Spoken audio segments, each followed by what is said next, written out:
来继续要来讲这个阿强啊，敢会发动战争来派台湾呢？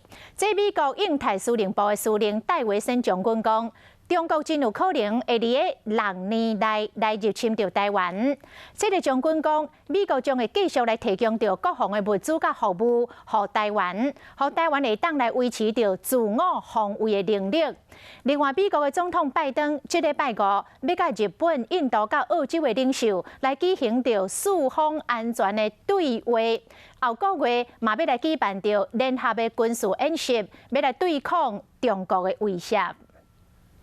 Taiwan is clearly one of their ambitions before then. And I think the threat is manifest during this decade, in fact, in the next 6 years. 美国印太司令部司令戴维森直接讲时间表，中国真有可能会伫6年内侵入台湾，嘛想要伫亚洲地区代替美国影响力。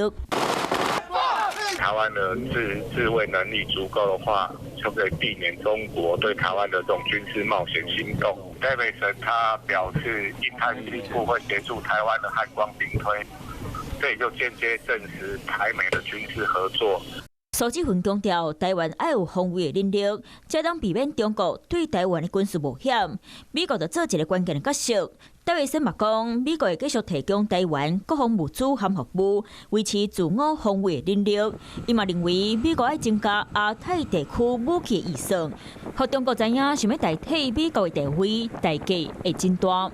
On Friday morning, President Biden will meet virtually with his counterparts in the Quad, Prime Minister Suga of Japan, Prime Minister Modi of India, and Prime Minister Morrison of Australia.